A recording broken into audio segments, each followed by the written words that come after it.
Du temps de David, il y eut une famine qui dura 3 ans.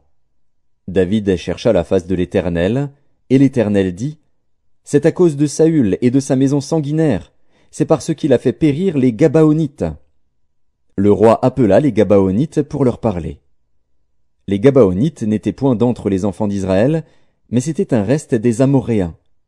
Les enfants d'Israël s'étaient liés envers eux par un serment, et néanmoins Saül avait voulu les frapper, dans son zèle pour les enfants d'Israël et de Juda.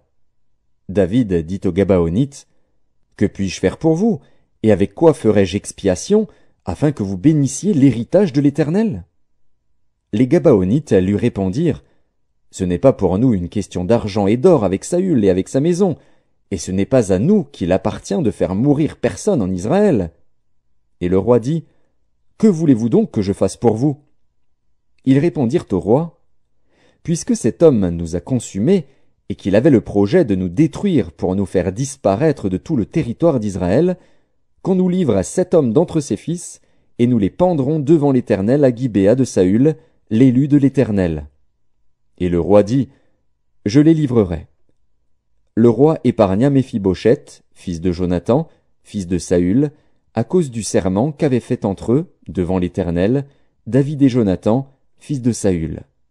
Mais le roi prit les 2 fils que Ritzpa, fille d'Ajja, avait enfantés à Saül, Harmoni et Méphibosheth, et les 5 fils que Mérab, fille de Saül, avait enfantés à Adriel de Méhola, fils de Barzilai.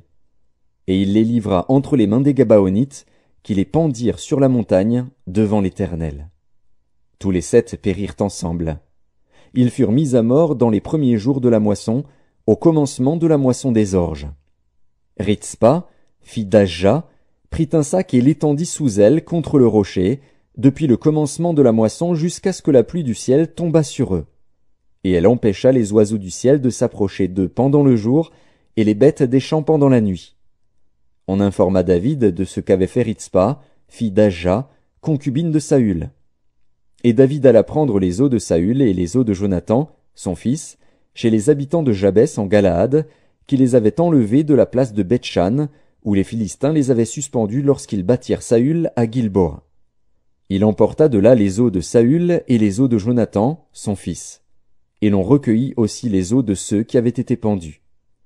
On enterra les os de Saül et de Jonathan, son fils, au pays de Benjamin, à Tséla, dans le sépulcre de Kis, père de Saül. Et l'on fit tout ce que le roi avait ordonné. Après cela, Dieu fut apaisé envers le pays. Les Philistins firent encore la guerre à Israël. David descendit avec ses serviteurs, et ils combattirent les Philistins. David était fatigué. Et Jishbi-Bénob, l'un des enfants de Rapha, eut la pensée de tuer David. Il avait une lance du poids de 300 cycles d'airain, et il était ceint d'une épée neuve. Abishai, fils de Tseruja, vint au secours de David, frappa le Philistin et le tua. Alors les gens de David jurèrent, en lui disant, « Tu ne sortiras plus avec nous pour combattre, et tu n'éteindras pas la lampe d'Israël. » Il y eut encore, après cela, une bataille à Gob avec les Philistins. Alors Sibécaï, le Hushatite, tua Saph, qui était un des enfants de Rapha. Il y eut encore une bataille à Gob avec les Philistins. Et Elkanan, fils de Jaaré-Orégim, de Bethléem, tua Goliath de Gath, qui avait une lance dont le bois était comme une ensouple de tisserand. Il y eut encore une bataille à Gath. Il s'y trouva un homme de haute taille, qui avait 6 doigts à chaque main et à chaque pied, 24 en tout, et qui était aussi issu de Rapha.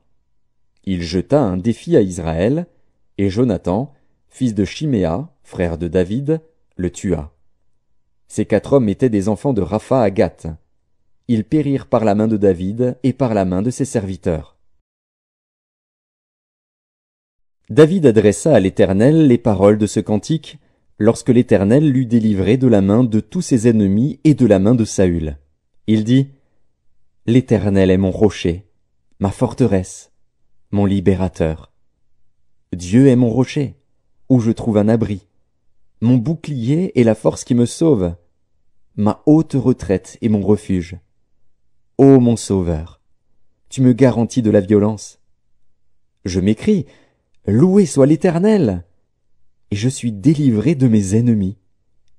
Car les flots de la mort m'avaient environné, les torrents de la destruction m'avaient épouvanté. Les liens du sépulcre m'avaient entouré, les filets de la mort m'avaient surpris. Dans ma détresse, j'ai invoqué l'Éternel. J'ai invoqué mon Dieu. De son palais, il a entendu ma voix, et mon cri est parvenu à ses oreilles. La terre fut ébranlée et trembla, les fondements des cieux frémirent, et ils furent ébranlés, parce qu'il était irrité. Il s'élevait de la fumée dans ses narines, et un feu dévorant sortait de sa bouche.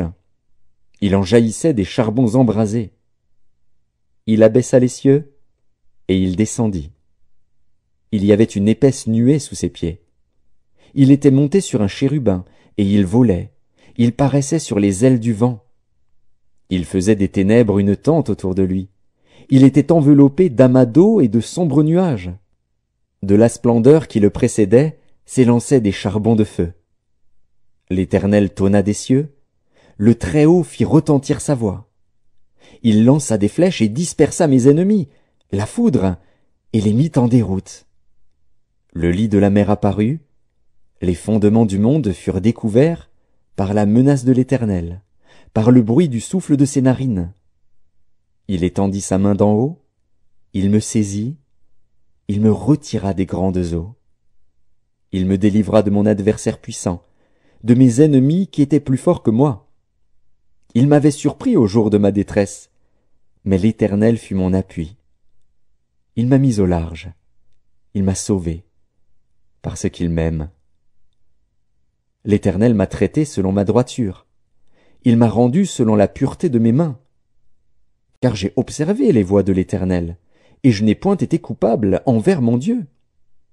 Toutes ses ordonnances ont été devant moi, et je ne me suis point écarté de ses lois. J'ai été sans reproche envers lui, et je me suis tenu en garde contre mon iniquité. Aussi l'Éternel m'a rendu selon ma droiture, selon ma pureté devant ses yeux. Avec celui qui est bon, tu te montres bon. Avec l'homme droit, tu agis selon ta droiture. Avec celui qui est pur, tu te montres pur. Et avec le pervers, tu agis selon sa perversité. Tu sauves le peuple qui s'humilie. Et de ton regard, tu abaisses les orgueilleux. Oui, tu es ma lumière, ô Éternel. L'Éternel éclaire mes ténèbres. Avec toi je me précipite sur une troupe en armes, avec mon Dieu je franchis une muraille. Les voies de Dieu sont parfaites, la parole de l'Éternel est éprouvée. Il est un bouclier pour tous ceux qui se confient en lui. Car qui est Dieu, si ce n'est l'Éternel?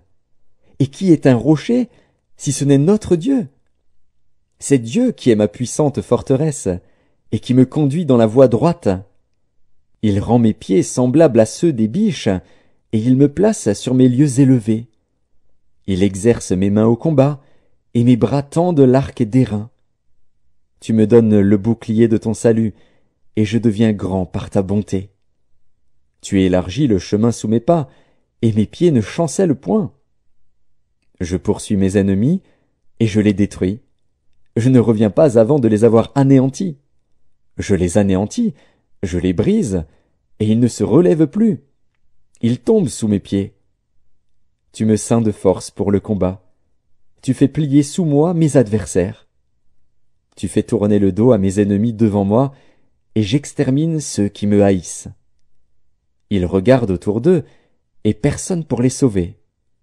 Ils crient à l'Éternel, et il ne leur répond pas.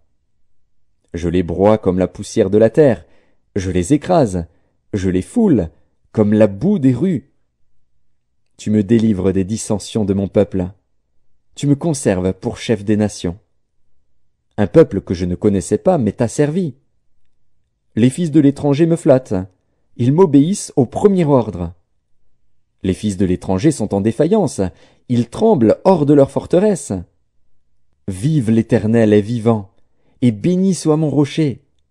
Que Dieu, le rocher de mon salut, soit exalté. Le Dieu qui est mon vengeur, qui m'assujettit les peuples, et qui me fait échapper à mes ennemis. Tu m'élèves au-dessus de mes adversaires. Tu me délivres de l'homme violent. C'est pourquoi je te louerai parmi les nations, ô Éternel, et je chanterai à la gloire de ton nom. Il accorde de grandes délivrances à son roi, et il fait miséricorde à son oint, à David, et à sa postérité, pour toujours. Voici les dernières paroles de David. Paroles de David, fils d'Isaïe, paroles de l'homme haut placé, de loin du Dieu de Jacob, du chantre agréable d'Israël. L'Esprit de l'Éternel parle par moi, et sa parole est sur ma langue. Le Dieu d'Israël a parlé, le rocher d'Israël m'a dit, celui qui règne parmi les hommes avec justice, celui qui règne dans la crainte de Dieu, est pareil à la lumière du matin, quand le soleil brille et que la matinée est sans nuages. Ses rayons après la pluie font sortir de terre la verdure. N'en est-il pas ainsi de ma maison devant Dieu, puisqu'il a fait avec moi une alliance éternelle, en tout point bien réglée et offrant pleine sécurité? Ne fera-t-il pas germer tout mon salut et tous mes désirs? Mais les méchants sont tous comme des épines que l'on rejette, et que l'on ne prend pas avec la main. Celui qui les touche s'arme d'un fer ou du bois d'une lance, et on les brûle au feu sur place. Voici les noms des vaillants hommes qui étaient au service de David. Josheb Bas-Shébet, le Tachkémonite, l'un des principaux officiers. Il brandit sa lance sur 800 hommes, qu'il fit périr en une seule fois. Après lui, Éléazar, fils de Dodo, fils d'Akoshi. Il était l'un des 3 guerriers qui affrontèrent avec David les Philistins rassemblés pour combattre, tandis que les hommes d'Israël se retiraient sur les hauteurs. Il se leva et frappa les Philistins jusqu'à ce que sa main fût lasse et qu'elle restât attachée à son épée. L'Éternel opéra une grande délivrance ce jour-là. Le peuple revint après Éléazar, seulement pour prendre les dépouilles. Après lui, Shamma, fils d'Agé, d'Arar. Les Philistins s'étaient rassemblés à Léchi. Il y avait là une pièce de terre remplie de lentilles, et le peuple fuyait devant les Philistins. Shamma se plaça au milieu du champ, le protégea et battit les Philistins. Et l'Éternel opéra une grande délivrance. 3 des 30 chefs descendirent au temps de la moisson et vinrent auprès de David, dans la caverne d'Adullam, lorsqu'une troupe de Philistins était campée dans la vallée des Réphaïm. David était alors dans la forteresse, et il y avait un poste de Philistins à Bethléem. David eut un désir, et il dit, « Qui me fera boire de l'eau de la citerne qui est à la porte de Bethléem ?» Alors les 3 vaillants hommes passèrent au travers du camp des Philistins, et puisèrent de l'eau de la citerne qui est à la porte de Bethléem. Ils la portèrent et la présentèrent à David. Mais il ne voulut pas la boire, et il la répandit devant l'Éternel. Il dit, « Loin de moi, ô Éternel, la pensée de faire cela. Boirai-je le sang de ces hommes qui sont allés au péril de leur vie ?» Et il ne voulut pas la boire. Voilà ce que firent ces 3 vaillants hommes. Abishai, frère de Joab, fils de Tseruja, était le chef des 3. Il brandit sa lance sur 300 hommes et les tua. Et il eut du renom parmi les 3. Il était le plus considéré des 3, et il fut leur chef, mais il n'égala pas les 3 premiers. Benaja, fils de Jéhojada, fils d'un homme de Kabstil, rempli de valeur et célèbre par ses exploits. Il frappa les 2 lions de Moab. Il descendit au milieu d'une citerne, où il frappa un lion, un jour de neige. Il frappa un Égyptien d'un aspect formidable et ayant une lance à la main. Il descendit contre lui avec un bâton, arracha la lance de la main de l'Égyptien et s'en servit pour le tuer.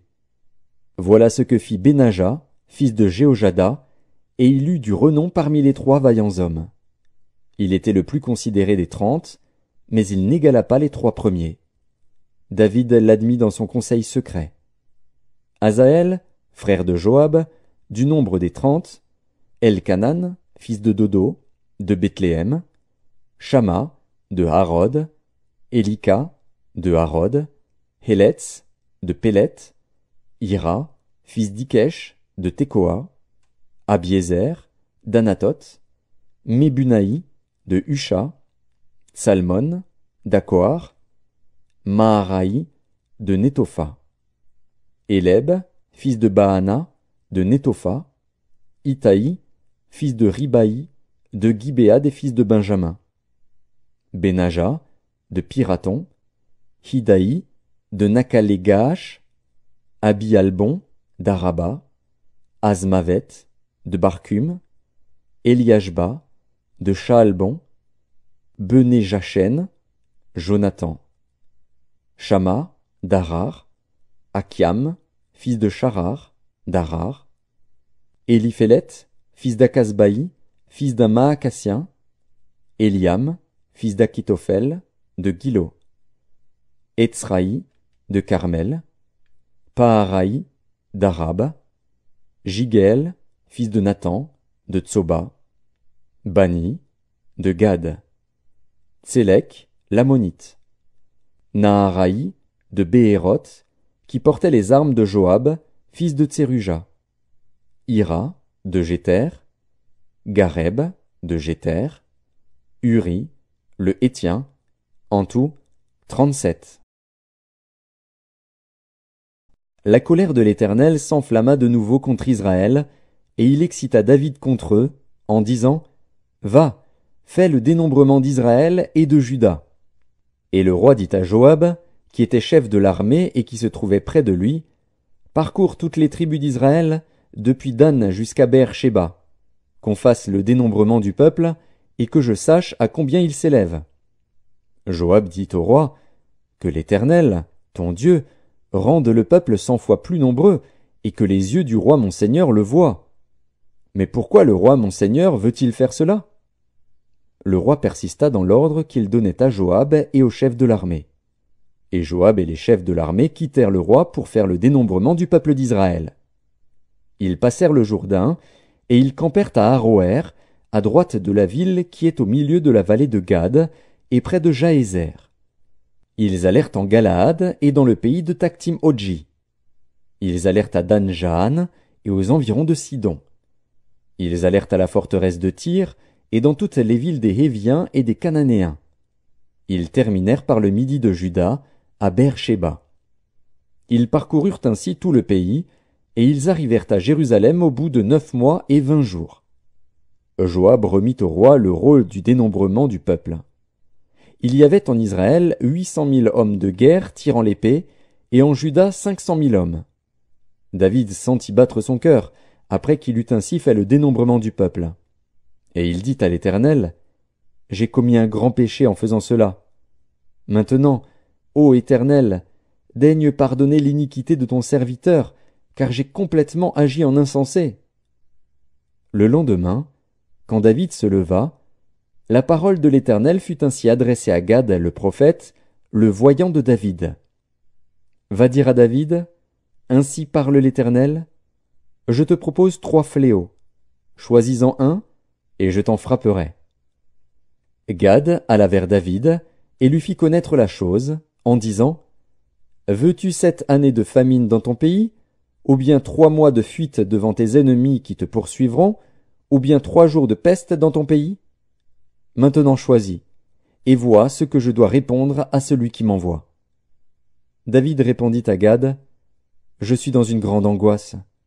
Oh, tombons entre les mains de l'Éternel, car ses compassions sont immenses, mais que je ne tombe pas entre les mains des hommes. » L'Éternel envoya la peste en Israël, depuis le matin jusqu'au temps fixé.